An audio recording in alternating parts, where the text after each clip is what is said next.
For more than 70 years, one man waited in the shadows of a legendary monarch.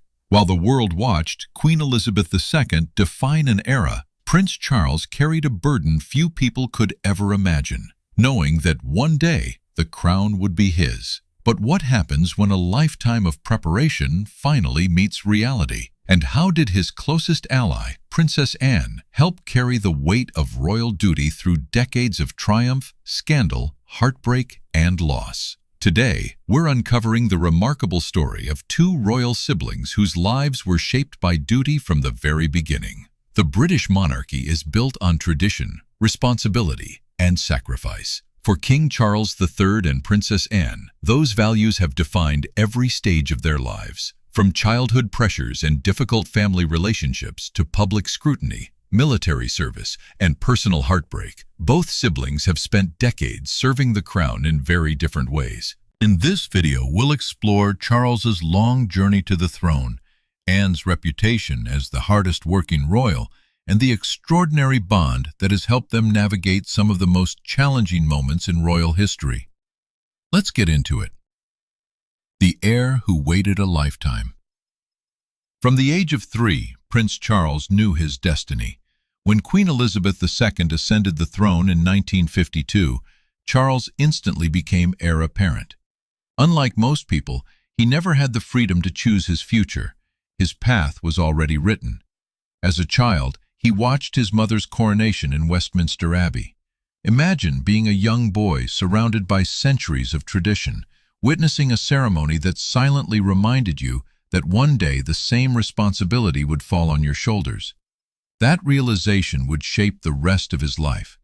Charles developed interests that made him different from many previous heirs. He loved books, history, architecture, environmental issues, and intellectual debate. While some expected a future king to fit a traditional mold, Charles often preferred thoughtful discussion over displays of toughness. Yet that difference would create challenges of its own. A difficult childhood. One of the most difficult chapters of Charles's early life came at Gordonstoun School in Scotland.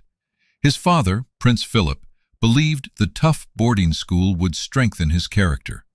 The environment emphasized discipline, endurance, and resilience. For a sensitive and thoughtful young Charles, however, the experience was often painful. He struggled with homesickness and reportedly faced bullying. Many royal observers believe those years left a lasting impact on his confidence and emotional development. But adversity also taught him endurance. Eventually, Charles found a place where he could thrive: Cambridge University. Unlike many royals before him, he approached university life seriously. He studied history, explored new ideas, and developed interests that would remain with him for decades. For perhaps the first time, he was able to build an identity beyond simply being the future king.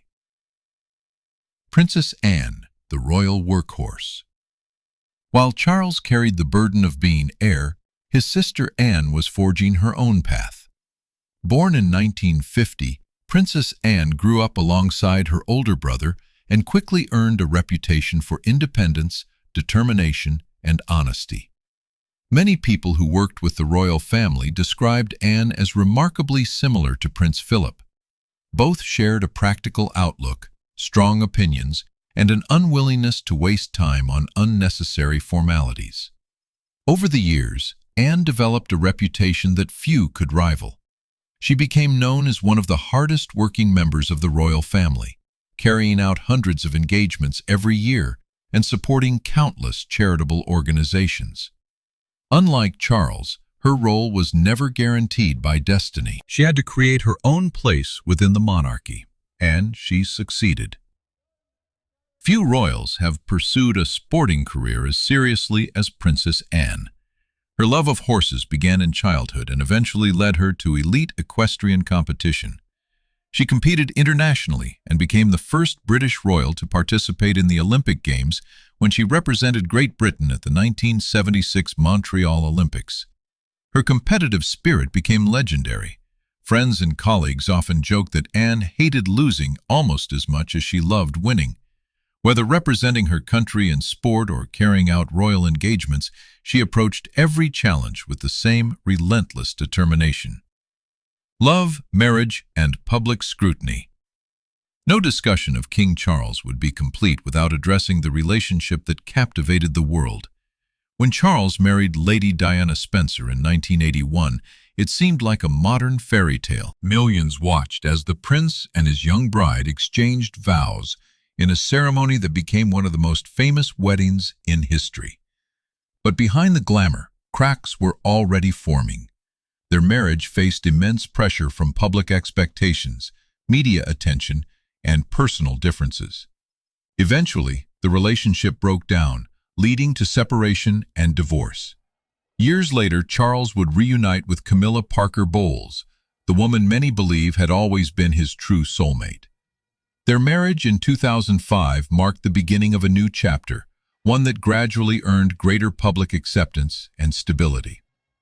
Despite personal challenges, both Charles and Anne remained committed to royal service. Charles supported hundreds of charities and spent decades championing causes ranging from environmental conservation to youth development. Anne maintained an equally demanding schedule, often carrying out more engagements than any other member of the royal family. Together, they embodied a principle central to the monarchy: duty comes first. That principle would be tested like never before in September 2022. On September 8, 2022, Queen Elizabeth II passed away at Balmoral. In a single moment, the longest-serving heir in British history became king. For Charles, it was both the fulfillment of a lifelong destiny and the loss of a beloved mother. Observers noted how composed he appeared during those difficult days. Yet beneath the professionalism was a son grieving, while simultaneously assuming the responsibilities of the crown. The world watched as he delivered speeches, met mourners, attended ceremonies, and guided the nation through a historic transition. It was the role he had spent decades preparing for, and now it was finally his.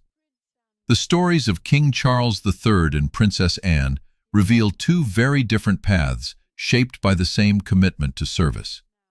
One spent a lifetime waiting for the crown. The other quietly became one of the most respected and hard-working royals of her generation. Together, they represent a monarchy navigating change while holding on to traditions that stretch back centuries. What do you think? Has King Charles successfully stepped into the role once held by Queen Elizabeth II? Let us know in the comments below. If you enjoyed this deep dive into royal history, don't forget to like the video, subscribe to the channel, and turn on notifications so you never miss our next royal story.